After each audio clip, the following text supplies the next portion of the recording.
In a quiet neighborhood nestled on the edge of Asheville, North Carolina, lived a 27-year-old man named Ethan. He wasn't extraordinary in any obvious way, just a quiet soul who worked part-time at a local hardware store. Kept to himself, and often lost track of time playing old blues records in his cluttered garage. Life for Ethan was predictable, almost too quiet. Next door lived Mrs. Victoria, a gentle 82-year-old widow whose garden always bloomed brighter than anyone else's on the block. Her white picket fence and rosebushes made her home look like something out of an old postcard. Though she rarely left her house, she was known for waving at neighbors from her porch and slipping peppermint candies to the local kids on Halloween. Ethan barely noticed her. To him, she was just the quiet lady next door, until the day the snowstorm hit. That week, the town was blanketed in ice. The streets silent and empty. And in that silence, a moment would soon come that would shake Ethan's soul, pushing him into a story far bigger than he ever imagined, one that would change not just his life, but the lives of everyone around him.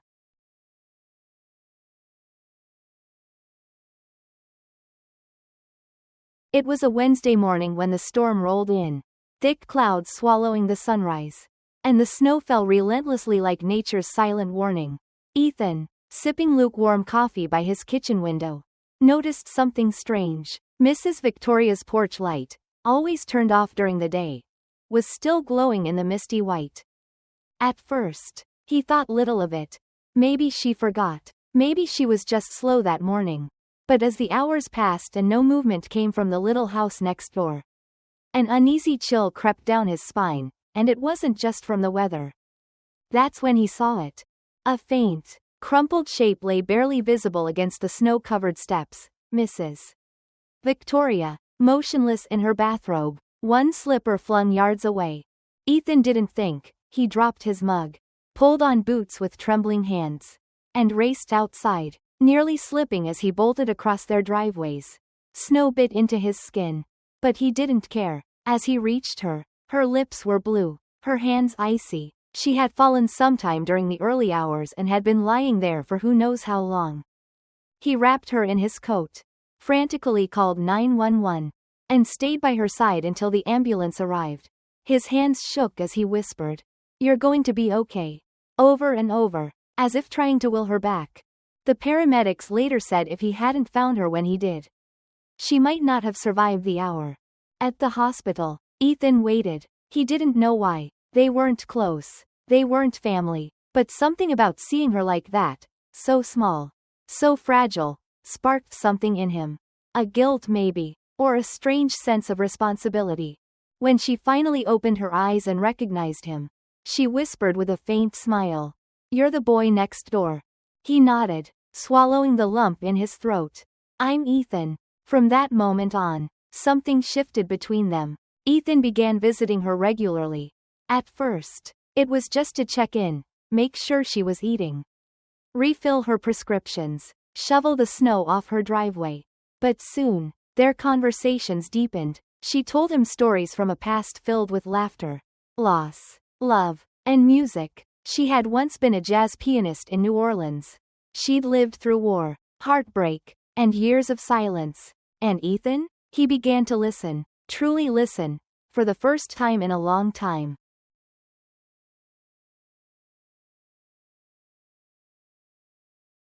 Weeks turned into months, and Ethan's daily visits became part of a quiet rhythm. He'd bring fresh groceries, fix the flickering light in her hallway, and sometimes just sit with her while she played old jazz tunes on a dusty record player.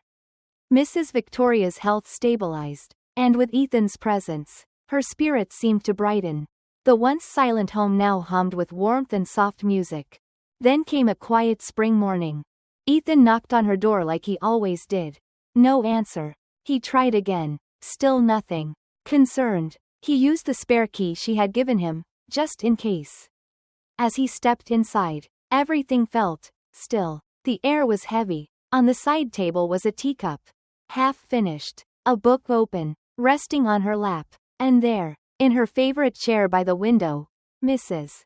Victoria sat peacefully, eyes closed, face serene. Gone. No pain, no struggle, just gone. Ethan's knees buckled. He knelt beside her, tears rushing down before he could stop them. In such a short time, this woman had become more than a neighbor.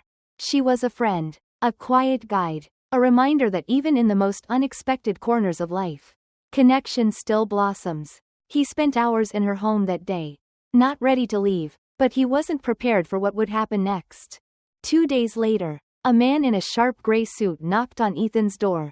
He introduced himself as Mr. Caldwell, Mrs. Victoria's attorney. Ethan blinked, confused. She left a will, the man said calmly, opening a folder. And you're in it? In it? Ethan repeated, stunned. Mr. Caldwell nodded. You were the sole visitor she had for over a year.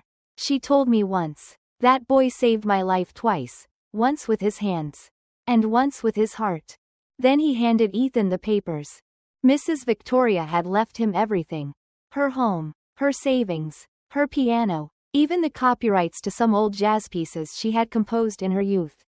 She wanted you to have a fresh start, the attorney added, his voice softening. Ethan sat in silence, eyes fixed on the pages. He didn't want the money. He didn't expect the house. But her words, written in a letter tucked between the documents, broke him. Dear Ethan, in a world that moves too fast, you paused for an old woman and gave her time. You reminded me that kindness still exists. Use this gift however you choose. But promise me one thing. Don't waste it. With love, Victoria. That moment changed everything. The grief was overwhelming, but beneath it was something else, purpose. And for the first time in a long time, Ethan felt like he had somewhere to go. In the days that followed Mrs. Victoria's passing, Ethan felt like he was drifting through a fog. Her house stood eerily quiet next door. The curtains pulled halfway like she might return at any moment. But she wouldn't. And yet, she had left something behind, more than a house or inheritance. She had planted a seed. Ethan found himself walking the rooms of her home. Not out of curiosity, but out of longing. Every corner held her memory. A framed photo of her late husband on the piano. Handwritten notes in the margins of her favorite books. A closet filled with scarves and soft perfume that still lingered in the air. It was overwhelming. But then, something inside him began to shift. All his life, Ethan had avoided attachment. He drifted through jobs, avoided relationships, and never stayed in one place too long. The world, to him, felt indifferent, and so he returned the favor. But Victoria had seen something different in him. She had looked past his silence and mess and offered him unwavering kindness. And now, in her absence, her voice remained in his heart, urging him to live better. To be more. He sat at her piano one evening, hesitantly pressing a few keys. He wasn't a musician, but the sound comforted him. In the following days, he began reading her journals, discovering how deeply she had suffered through loneliness, and how deeply she appreciated his company.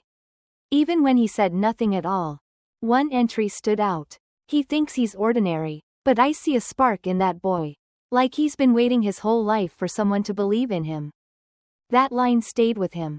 Ethan realized he couldn't go back to his old routine, not after this. The inheritance wasn't just a gift, it was a challenge. A call to live intentionally. He started volunteering at a local senior center, sharing coffee, listening to stories, helping with errands. Every visit reminded him of her. And slowly, his heart, once closed off and guarded, began to open. He also took time to learn the piano. Piece by piece, Victoria's music, left behind in stacks of handwritten sheet music, became his guide. He played her melodies, soft and unsure at first, but with each note, he felt closer to her, and closer to something real. His apartment now felt small, temporary, but her house, her home, felt like it could become something more. Not just for him, but for others. He began drafting plans, not grand or flashy, just an idea. To turn her home into a small cafe and community space. Where people could gather, talk, and listen to music. A place that radiated warmth. The same warmth she had given him. It was in these moments, surrounded by memory, driven by love, that Ethan understood. He hadn't just lost someone. He had found himself.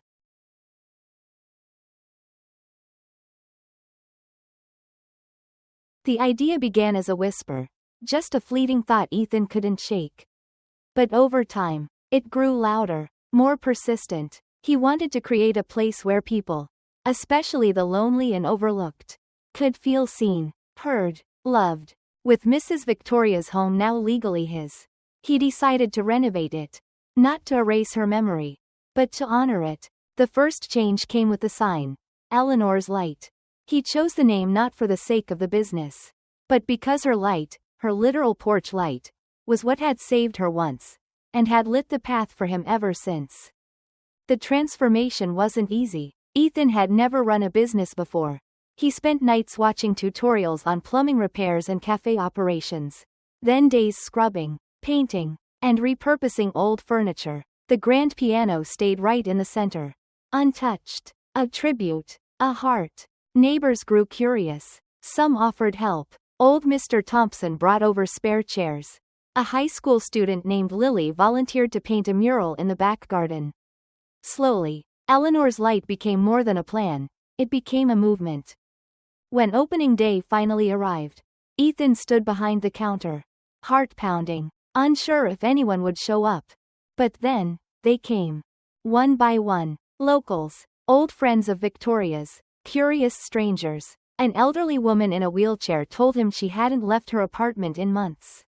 But she'd come today, because she used to hear music coming from this house and missed it. He played a few hesitant notes on the piano, and the whole room went quiet. His hands trembled, but the music filled the space like sunlight on cold skin. People clapped, some cried. Word spread quickly. Within weeks, Eleanor's Light became known as more than just a coffee shop. It became a refuge, a space where people brought old records, shared poetry, played chess, and held storytelling nights. Veterans spoke about their pasts. Widows laughed again. Teenagers found mentors. One wall was reserved for handwritten notes, messages of hope, love, loss, and remembrance. And above them, framed delicately, was Victoria's final letter. Ethan, once uncertain and adrift, found himself surrounded by purpose. He still missed her deeply. Every morning he opened the shop.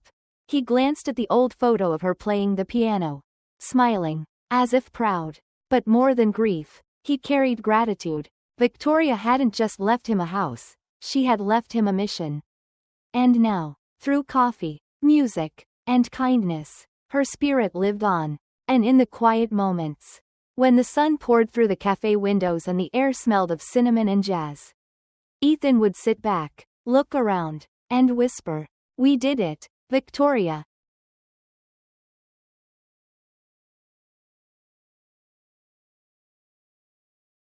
Months passed, and Eleanor's Light continued to bloom, not just as a cafe, but as a community heartbeat.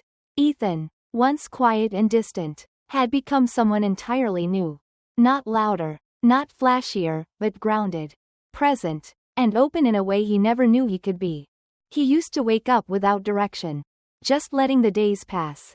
Now, each morning had meaning. He'd brew the first pot of coffee at 6 a.m., unlock the front doors, and hum softly as he wiped down tables, setting up the space with quiet joy. He wasn't just running a cafe. He was nurturing a home. But more than the space, it was the people who shaped him. There was Mrs. Henderson, who lost her husband to cancer and hadn't spoken to anyone in weeks, until Ethan invited her to their first open mic poetry night. She cried through her entire reading, then laughed afterward. It was the first time she had smiled in months. Then young Mateo, a high school student who came in every day after class just to sketch by the window.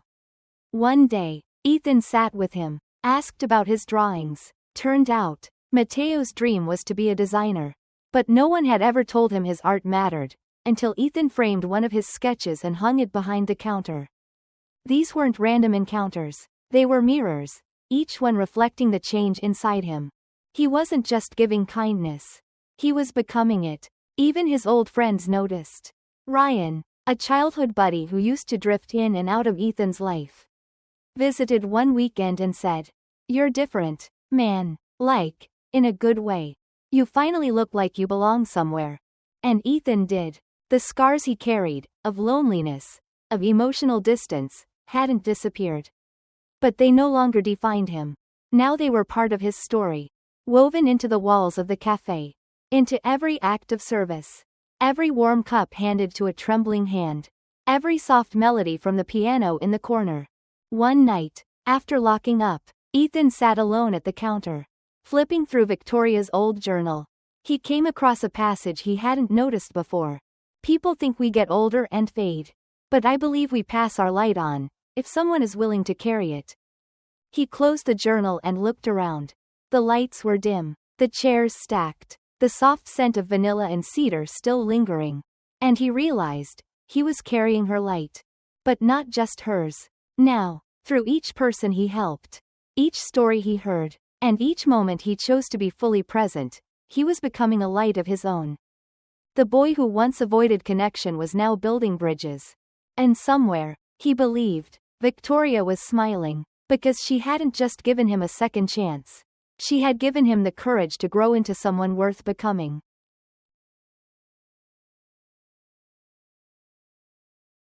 It had been exactly 1 year since the first time Ethan stepped into Mrs. Victoria's home in the snow. Panicked and desperate to save her. Now, that same home was filled with laughter, music, and stories from people who once sat alone in silence. To mark the anniversary of Eleanor's light, the community gathered under strings of warm Edison bulbs in the cafe's backyard garden. There were folding chairs, homemade cookies, and a microphone placed near the old upright piano that had belonged to Victoria. Ethan stood before them, hands slightly trembling, not out of fear, but because of the weight of the moment. He looked out at the crowd. Some faces he saw every day. Some were new. All were part of this journey. He cleared his throat and began. A year ago, I didn't know what purpose meant. I thought life just happened to us. But then someone gave me a gift. Not just a house. Not just money. She gave me her trust. Her story. And through that, I found my own. There was a hush, followed by the soft sound of sniffles from the back row. This place, Eleanor's light, isn't about coffee. It's not even about music or pastries. It's about presence. About choosing to show up for each other. The way she showed up for me, without ever asking for anything in return. He paused, lifting a framed photo of Victoria and placing it beside the piano. The crowd instinctively stood and clapped, not loudly, but tenderly, with reverence. Then Ethan sat down at the keys. He had practiced one of Victoria's original compositions for months. And tonight, under the stars, he played it with all his heart.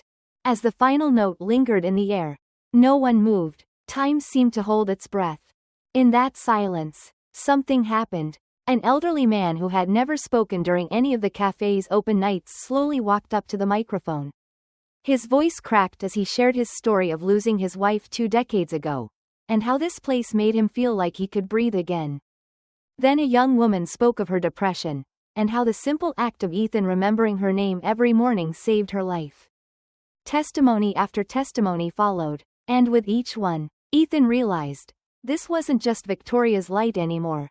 It was everyone's. That night, as he locked the door for the 100th time, he looked at the empty chairs and glowing string lights. A soft breeze carried the scent of jasmine, just like the perfume Victoria used to wear. He whispered, "We did more than build a cafe. We built a family." And deep in his chest, where grief had once lived, was something new, peace. Because the boy who once walked in shadows had become the man who carried the light.